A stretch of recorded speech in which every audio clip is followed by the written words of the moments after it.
You have your niche expertise, what you're really good at. Once you've broken it down, you need to then talk about it in ways that tap into what everyone's talking about right now. And there's lots of things you can tap into. Okay, so those of you who are struggling to make content that connects, you've missed this fundamental thing. This video is brought to you by our YouTube members. I just want to take a second to acknowledge the 1,000+ members who support this channel. You make all of this possible. You allow us to keep doing what we do. And for that, I'm incredibly grateful. This is just one of many inside our members only library. So if you can do me a big favor, consider joining, becoming a member and supporting us in our educational endeavors. Hit the link below. See you on the inside. I have survivor bias, and you need to know that. Okay? Because all strategy is autobiographical. If I share a strategy with you, it's because it's what has worked for me. Now, the real problem is if I tell you what works for me and it's not you, that's the real problem. But if you want to have what I have and do what I've done, then just do what I tell you to do now. Okay? That's the preface. So I can't tell you it's going to work for all of you because many of you don't want what it is that I have. Okay? All right. There's a very simple formula. We're going to say this, okay? And it's an expression. I think I wrote it. But if you want to reach more people, you have to teach more people. So the teachers in the room, like the real teachers, not the internet teachers, you have a distinct advantage because you've got thousands of hours teaching and figuring out how to work with people in real time. Have you been able to use all that beautiful experience you have to make really great content and run workshops and do talks? Yes? All the teachers, raise your hand. Okay. What we're going to do is this. You're not a teacher? Okay. I want to go around the room with the teachers, and let's just get a mic up here, and we'll go over here, and we'll go back there, right? The teachers. What is the biggest thing that you've learned in teaching that you can share with us right now? Like one tip. One tip. Okay, hold on. Let me think about your thing. Try to articulate it clearly in your mind. Work through the problem so that I don't have to try and write too many things here. Okay. We'll start with Chen Chen. Oh, no, I'm sorry. Gareth, you have the mic. Go ahead. Gareth, what's the one big tip that you've learned as a teacher? Go short and sharp. Okay, we'll take that. Hold on, don't give it to anybody. He went short and sharp because I'm like, man, the man eats his own medicine here. Go sharp, go short. Okay, unpack that for us, just a little description. That's a big idea, and now give us like 1 or 2 sentences. What does that mean? Take something very complicated and make it very applicable. Okay. Does everybody understand that? So that sums up everything, yes? Okay. I'm going to give you a different word, okay? It's called chunking. Have you heard of chunking? Okay. Huh? Chunking, okay? You just take a big pizza and you just break it into smaller pieces. So for me, I call it the rule of 5. Whatever you want to teach, break it down into 5 things, 5 steps. It's always 5. It's never 7, it's not 3. Always 5, okay? So if I want to teach you design, I'm going to tell you like what the big 5 things are. It's about contrast, it's about repetition, it's about alignment, and then it's about the details, and then it's an X factor. I know how to teach design, this is what we do all the time. And it's prioritize.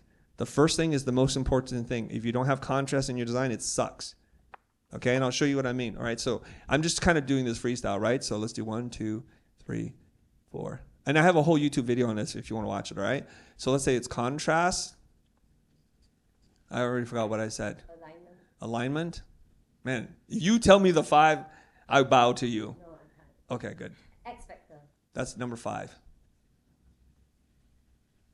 There's repetition. And maybe some details. Okay, let's just say that's what it is, okay? So now I've taken a very complicated thing. If you want to be a better designer and a typographer, this is it, right here. But then what the hell is contrast? Then you know what you do? You do 5 of that. Okay, so we're going to break everything down into 5. So this is the subset. Well, we're going to take contrast in size. That's the most important. Contrast in weight, thin, thick. Contrast in texture. Contrast in shape. And the last one will be contrast in color. I'm just making this up. Okay? Okay. If we feel like this needs no additional explanation, then we've come to the terminus. We made it as easy as possible. Everybody follow so far? This is how you become a better teacher. All right? So what do I mean by contrast in size? Well, here's how it looks on a page. Okay? Most people make this mistake. They have a shape here and they have a shape here. boring. But if they had this shape here and they put the shape here, much more interesting. Size. I forgot, somewhere in here is orientation. So if I took this shape and I rotated it, more interesting. Now, you may not know this, but if you look at a lot of the buildings here, like if you see that building right there, guys, see this building right here? You see how the forms push out forward? Okay? They just offset the shape. I'm not sure, but on the other side, you might see that there's a cavity there. As if they pushed it out on one side, like a drawer. It's missing on the other side. Architects know this. So architects will take something like this. Watch this. They build a house. It's square like that, right? Right? And then they have a roof that's also square like that. That's boring as hell. So all they do is they take this and they shift it over. And you'll see this. Now, once you know this concept, you'll see that they do this all the time, right? So they might have a window here and a window here. Really freaking boring. So you know what they do? They take this window and they put it here so it wraps around the corner. Right? And now when we talk about alignment, so what do we need to do here? Well, we might have a small window here because it aligns with that. We probably will put a chimney here and that aligns with this edge here. Okay? That's how you do design. So when you do the size and the contrast of the weight, you just give lots and lots of example. Here's the beautiful part. How many ways can you show size in contrast? How many ways?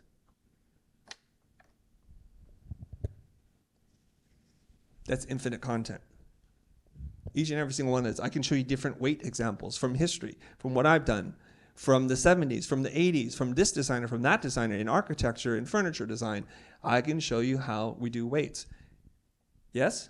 So this is how you teach something. You chunk it down into the 5 most important things, prioritize in a list. And then when that list isn't simple enough, you keep doing it. You may have to go 3 layers in, but it's usually not more than 3 layers because at that point we're kind of done. Then you use all of your experience, your knowledge, and then you just give example after example after example. Your audience will grow. Can I? And I'll tell you why. Go ahead. It's flying over my head because I don't understand design. Can we use say a business example? Like I'm thinking, okay, if I write my content using this principle, I'm going to chunk down. Well, why don't you write your list right now in front of you? Go ahead. You have a notebook. Just write it down. Chunk your, whatever it is you want to teach down to 5. All teachers should be able to do this. All teachers. If you're not a teacher, I don't put you under the same pressure. If you're a good teacher. Watch this. Phil, you know what you're doing? Yeah. What are the 5 things I need to do to live longer? Nutrition, Yes? sleep, Good. hydration, Yes? gut health, blood work. Perfect. I like that. I agree with you, by the way. So if you get your nutrition wrong, you wouldn't have to get to blood work because you're going to be bad. So once you do the 4, blood work will be optimization so that we have data to see if that we're missing things. Okay. Have you written this down before? Yeah. You have.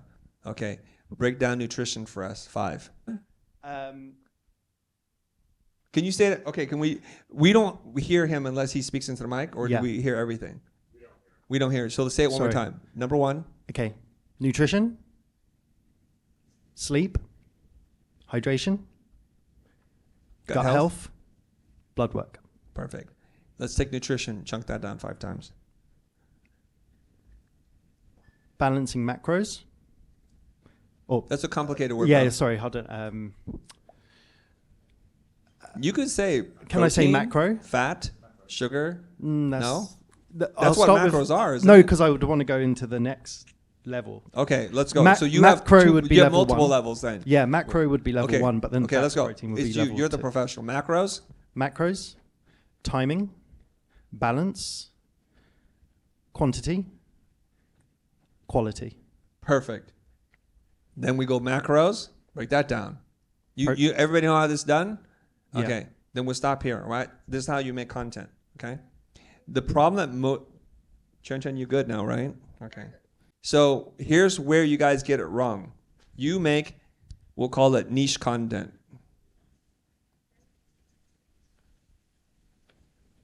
Now, the good news about what Phil does is even at the outer level, I still understand what it is. That's the thing about health. Generally speaking, we understand what it is. But it was like bioengineering, you'd lose us, right? Because no one knows what that is. When you break it down into like little bite-sized pieces, you still learn the niche content, and that's good.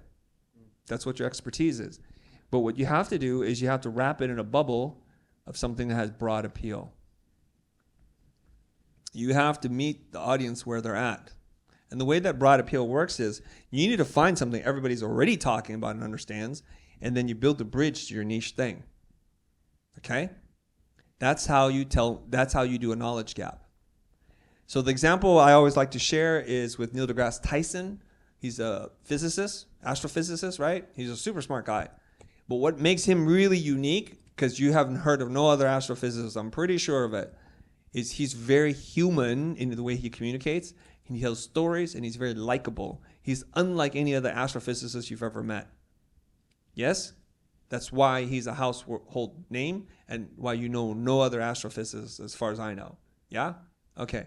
So what he does is he's watching a football game, right?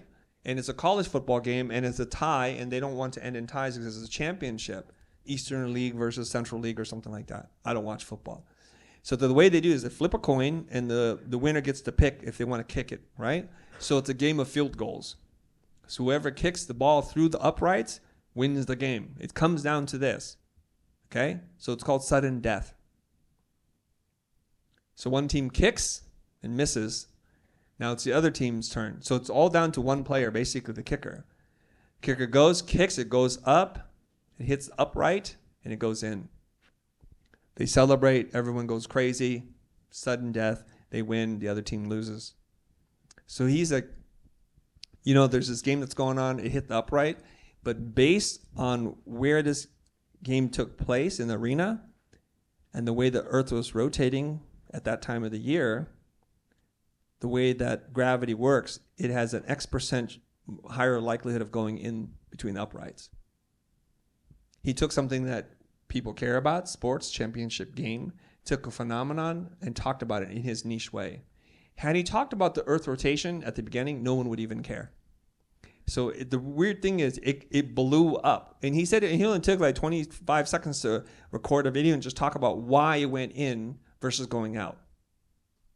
Because when it hits the upright, it has you think a 50-50 chance. He has, no, it has a higher chance of going in. And he said the story was picked up by a local newspaper for the winning team. And they said, we won because it was ordained by God. Because they won or lost a coin toss. So it was fated for us to win. Because had we been facing the other direction, it would have gone out. That thing has gazillion views. So he explained it that way. Does everybody understand this concept? You have your niche expertise, what you're really good at. Once you've broken it down, you need to then talk about it in ways that tap into what everyone's talking about right now. And there's lots of things you can tap into. Okay, so those of you who are struggling to make content that connects, you've missed this fundamental thing.